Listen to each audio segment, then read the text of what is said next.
नमस्कार दोस्तों, तो स्वागत करता है आप सभी का एक बार फिर से हमारे नर्सिंग चैनल पर।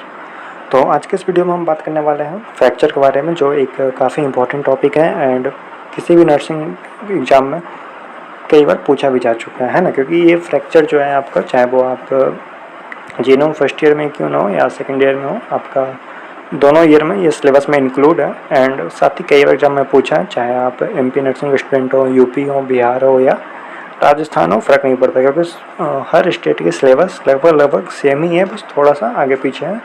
ठीक है, तो चलिए इस वीडियो को शुरू करते हैं। साथ में इस वीडियो में हम देखने वाले हैं कि फ्रैक्चर होता क्या है, इस कितने प्रकार से होते हैं, एंड साथ ही किन कारणों की वजह से फ्रैक्चर होता है, और जब फ्रैक्चर हो जाए तो क्या फर्स्ट एड देनी चाहिए पेशेंट को, हम ये भी इस वीडियो में देखेंगे। चलिए, तो देख सकते हैं इसमें डेफिनेशन कह रहा है फ्रैक्चर के बारे में कि जो आपकी बोन है यानी कि हड्डी, जब वो बीच से टूट जाती है या उसमें दरार आ जाता है तो वो आपका कहलाता है अस्थिभंग, जिसे हम लोग फ्रैक्चर भी कहते हैं। तो ये जनरली होता तब है जब आपकी हड्डी पे अचानक ही, क्योंकि जानबूझ तो कोई नहीं करता काम, तो जब आपकी हड्डी पे अचानक हड्डी की कैपेसिटी से ज़्यादा जब प्रेशर लगता है, जब ज़्यादा बल लग जाता है उसमें, तो वो हड्डी या तो मुड़ जाती है या फिर उसमें क्रैक आ जाता है या फिर वो पूरी तरह से टूट जाती है।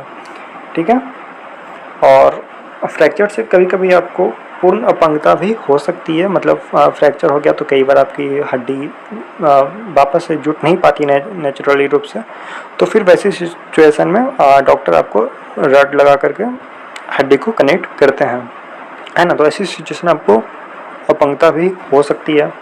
साथ ही इसमें और भी एक पॉइंट कह रहे हैं इम्पॉर्टेंट है कि फ्रैक्चर में आपका जो वाइटल ऑर्गन्स होते हैं या आर्टरीज को क्षति पहुंच सकती है, वो डैमेज हो सकती है।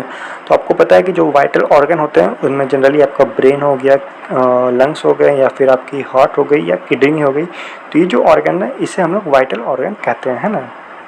यानी कि आपका हार्ट, ब्रेन, और उसके बाद एक लंग्स और एक आपका होता है किडनी। ठीक है, तो ये जो जनरली 4 ऑर्गन है ये आपका वाइटल ऑर्गन्स है। एंड अगर इन ऑर्गन से रिलेटेड कुछ भी आपको डैमेज होती है तो जाहिर सी बात है ये एक लाइफ थ्रेटनिंग कंडीशन हो सकती है किसी भी मरीज के लिए।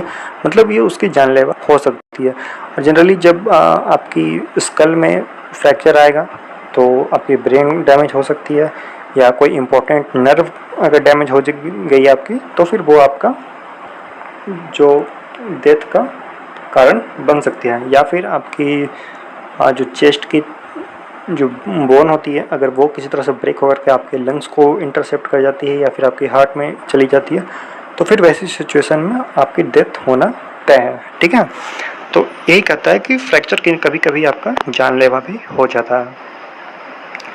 तो अब हम देखेंगे हड्डी के प्रकार कि फ्रैक्चर कितने प्रकार का होता है। तो इसमें जो सबसे पहला पॉइंट कह रहा है आपका पूर्ण अस्थिभंग यानी कि कंप्लीट फ्रैक्चर। तो कह रहा है कि कंप्लीट फ्रैक्चर में जो आपकी बोन होती है वह पूरी तरह से टूट जाती है एवं दोनों टुकड़ों के बीच में कोई संबंध नहीं रहता। यानी कि अगर मान लीजिए कि ये एक आपका हड्डी है तो कंप्लीट फ्रैक्चर में यहाँ से बीच से टूट जाएगी। ठीक है, बिल्कुल स्ट्रेट टूटती है ना, इस साइड से बिल्कुल हॉरिजॉन्टली टूटेगी आपके। एंड साथ ही इन दोनों हड्डियों के बीच में गैप रह जाता है। ठीक है, एंड कोई भी रिलेशन नहीं रहती है। तो इस तरह की जो फ्रैक्चर होती है उसे हम लोग कहते हैं कंप्लीट फ्रैक्चर। नेक्स्ट हमारा कह रहा है इनकम्प्लीट फ्रैक्चर। तो जैसा कि आप इसके नाम से ही देख सकते हैं, इनकम्प्लीट है यानी कि अपूर्ण है ना। तो इस तरह के फ्रैक्चर में जनरली आपकी होगी कि जो आपकी बोन होगी वो पूरी तरह से नहीं टूटेगी, बल्कि उसमें थोड़ा बहुत दरार आ जाएगा, है ना। तो अगर आपकी बोन में एक हल्की सी भी क्रैक आती है, दरार आती है, तो वो आपका फ्रैक्चर में कंसिडर किया जाता है। एंड इस तरह के फ्रैक्चर को हम लोग इनकम्प्लीट फ्रैक्चर कहते हैं। ठीक है, नेक्स्ट हमारा सिंपल फ्रैक्चर। तो कहता है कि यह आपका जनरली सबसे कॉमन फ्रैक्चर है एंड इसमें त्वचा को कोई भी घाव नहीं होता। तो हम लोग सिंपल फ्रैक्चर में कह लीजिए कि या तो आप इसमें इनकम्प्लीट फ्रैक्चर को भी इंक्लूड कर सकते हैं एंड कंप्लीट फ्रैक्चर को भी इंक्लूड कर सकते हैं अगर कंप्लीट फ्रैक्चर में किसी भी तरह की आपकी सेल या टिश्यू को डैमेज ना हो, ठीक है।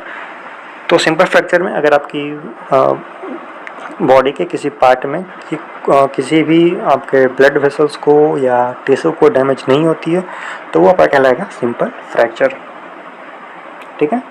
नेक्स्ट कह रहा है आपका खुला अस्थिभंग यानी कि ओपन फ्रैक्चर या फिर कंपाउंड फ्रैक्चर। लीजिए कि ये एक काफ़ी ज़्यादा गंभीर समस्या होती है जो ओपन फ्रैक्चर आपका होता है, ठीक है। इसमें जनरली होता है क्या कि जो फ्रैक्चर होती है उससे कारण आपकी त्वचा भी चोटिल हो जाती है एंड घाव अस्थि तक पहुंच जाता है, ठीक है। तो जनरली इस तरह का फ्रैक्चर में आपका जो बोन होता है वो आपकी बॉडी के ऑर्गन के बाहर आ जाता है एंड बाहर आकर के एक जख्म का निर्माण कर देता है। अब जाहिर होता है अगर आपकी हड्डी टूटने की वजह से मान लीजिए कि आपकी हड्डी कुछ इस तरह से टूटती है कि आपकी हड्डी टूट करके आपकी ऑर्गन से बाहर आ जाती है, तो आप इस तरह से कल्पना कर सकते हैं कि वो आपकी स्किन को, आपकी मसल्स को फाड़ते हुए बाहर निकलेगी एंड साथ ही वहाँ पे क्या होगा, आपका एक वुंड बनेगा जिसे हम लोग जख्म भी कहते हैं एंड इसकी वजह से आपको तेज़ी से ब्लीडिंग होगी, हेमोरेज हो सकता है आपको। तो ऐसे सिचुएशन में आपकी क्या हो जाएगी, आपकी फ्लूइड बैलेंस बिगड़ जाएगी, तो फिर आपको डेथ हो सकती है ऐसी सिचुएशन में भी, है ना। तो ये डिपेंड करता है कि ओपन फ्रैक्चर में क्या आपकी मेन आर्टरीज सही सलामत है या उसे भी नुकसान पहुंचा है, ठीक है। तो ये डिपेंड करता है सिवियरिटी ऑफ फ्रैक्चर यानी कि फ्रैक्चर की गंभीरता पर। नेक्स्ट कह रहा है आपका बहुखंड अस्थिभंग। तो इसमें नाम से ही पता चल रहा है कि इस तरह के इस तरह का फ्रैक्चर में जो आपकी हड्डी होती है वो कई भागों में टूट जाती है, यानी कि जनरली 2 भागों में टूट जाता है। मान लीजिए ये हड्डी है तो ये 2 ऊपर नीचे 2 भागों में टूट गया, या कभी कभी 3 भागों में टूट सकता है, कभी आपको 4 भागों में भी टूट सकता है। तो इस तरह की जनरली जो फ्रैक्चर होती है उसे हम लोग कम्युनिटेड फ्रैक्चर या फिर बहुखंड अस्थिभंग भी कहते हैं, ठीक है। देखिए यहाँ पर कुछ फिगर्स हैं आपके जो अलग अलग फ्रैक्चर को इंडिकेट करता है, जिसमें सबसे पहला फिगर आपका सिंपल फ्रैक्चर देख सकते हैं। इसमें हल्की सी दरार है ना। तो इस तरह के फ्रैक्चर में कोई भी आपका टिश्यू को डैमेज या किसी भी आर्टरी या नर्व को डैमेज नहीं हुआ है। लेकिन जब बात करिएगा आप कंपाउंड फ्रैक्चर की या जिसे ओपन फ्रैक्चर भी कहते हैं, तो आप देख सकते हैं कि यहाँ पे जो आपकी बोन है वो आपकी मसल्स को फाड़ते हुए बाहर निकल गई। तो ऐसे सिचुएशन में आपकी आर्टरीज साथ ही आपकी जो नर्व होगी, है ना, ये दोनों को ये डैमेज कर देगी और ऐसी सिचुएशन में क्या होगा, आपका हैवी ब्लीडिंग से आपकी जान भी जा सकती है। फिर आता है आपका ग्रीन स्टिक फ्रैक्चर। ये जो ग्रीन स्टिक फ्रैक्चर है ये जनरली आपका चाइल्ड में होता है, यानी कि बच्चों में।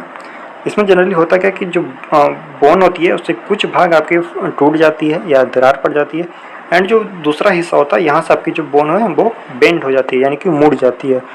तो इस तरह के फ्रैक्चर को हम लोग कहते हैं ग्रीन स्टिक फ्रैक्चर। ये जनरली बच्चों में इसलिए होती है क्योंकि बच्चों की जो बोन होती है वो काफ़ी नाजुक होती है ना। चलिए नेक्स्ट पॉइंट आपका कह रहा है कम्युनिटेड फ्रैक्चर। तो कम्युनिटेड फ्रैक्चर को आप देख सकते हैं इमेज में, यहाँ पे जबकि फ्रैक्चर है वो जनरली कितने भाग में, 1 2 एंड मेन पार्ट आपका रह गया ऊपर नीचे 2। तो इस तरह से आपके जो आपकी बोन है वो 4 भागों में टूट चुकी है ना। तो इस तरह का फ्रैक्चर को हम लोग कहेंगे कम्युनिटेड फ्रैक्चर।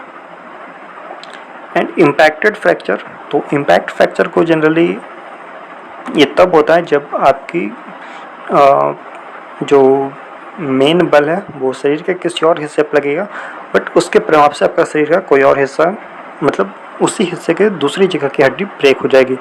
इसे हम आप लोग को आगे समझाएंगे नेक्स्ट पॉइंट में। चलिए, तो यही कह रहे हैं यहाँ पे ग्रीन स्टिक फ्रैक्चर की इस प्रकार की जो हड्डी टूटती है उसमें केवल हड्डी की एक और की तंतुकला टूटती है और हड्डियों को झुकी हुई दिखाई देती है। मतलब एक तरफ एक साइड का थोड़ा सा टूटेगा एंड दूसरे साइड से क्या हो जाएगी, मुड़ जाएगी। और इस प्रकार की जो फ्रैक्चर होता है वो जनरली बच्चों में ज़्यादा होता है। तो यही होता है आपका ग्रीन स्टिक फ्रैक्चर। चलिए अगले पॉइंट की चलते हैं। नेक्स्ट पॉइंट है आपका ऑब्लिक फ्रैक्चर। तो कह रहा है कि इस फ्रैक्चर में हड्डी के आर पार तिरछी होकर टूटती है ना। यानी कि इस फ्रैक्चर में आपका जो बोन होता है वो तिरछा होकर टूट जाता है। देखिए ऊपर में आपको फिगर में हमने पहले ही डाल दिया था। ये जो है आपका फ्रैक्चर ऑब्लिक फ्रैक्चर है आपका, ठीक है ना। ये दोनों आर पार टूटा है एंड दोनों जो बोन है वो तिरछी रूप से टूटी है, ठीक है। एंड ये देखिए ट्रांसवर्स फ्रैक्चर में डिस्प्लेस नहीं हुआ, हड्डी बिल्कुल सेम अपनी जगह पर रह गई, बट यहाँ पे क्या हो गया, डिस्प्लेस्ड हो गई, यानी दोनों बोन इधर उधर आपस में हिल चुकी है, दोनों अपने सही पोजीशन पर नहीं है। तो ये आपका हो गया ट्रांसवर्स फ्रैक्चर का इमेज।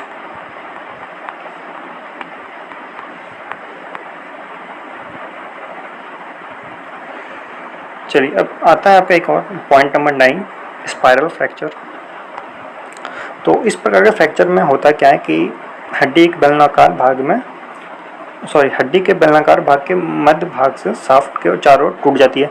तो जब आपका लेग हो या आपका हैंड हो अचानक ट्विस्ट हो जाता है, तब ये आपका जो फ्रैक्चर होता है स्पाइरल फ्रैक्चर होता है ना। यानी कि एक्सीडेंट में आपका हाथ का आगे का हिस्सा किसी और तरफ मुड़ा और आपका जो पीछे का हिस्सा है वो किसी और तरफ मुड़ गया है ना, यानी कि दोनों विपरीत दिशा में बल लगने के कारण जबकि फ्रैक्चर होती है वो स्पाइरल फ्रैक्चर होती है, ठीक है। तो ये यहाँ पर इस तरह से होगा फ्रैक्चर आपका स्पाइरल रूप से, ठीक है। नेक्स्ट आपका डिप्रेस्ड फ्रैक्चर। तो कह रहा है कि इस तरह का फ्रैक्चर में जो आपकी बोन है वो टूट करके अंदर फंस जाती है और ज़्यादातर फ्रैक्चर आपका ये खोपड़ी में देखने को मिलता है एंड जबकि फेशियल बोन होती है वहाँ पर आपको डिप्रेस्ड फ्रैक्चर देखने को मिलेगा। तो आज के वीडियो में बस इतना ही है ना, क्योंकि वीडियो अगर मैं पूरी टॉपिक को इस वीडियो में कवर करने की कोशिश करूँगा तो वीडियो आपकी काफ़ी ज़्यादा लॉन्ग हो जाएगी, तो वीडियो को ज़्यादा लॉन्ग नहीं करते हैं, है ना। आज हम फ्रैक्चर के टाइप्स तक ही रखते हैं, बाकी नेक्स्ट वाली क्लास में हम लोग इसका कॉज देखेंगे कि किन कारण की वजह से बोन ब्रेक हो सकती है, इसका साइन एंड सिम्टम्स देखेंगे एंड साथ ही ऐसे complication and first aid management देखेंगे, ठीक है। तो आगे की क्लास के लिए हमारे साथ बने रहें। धन्यवाद।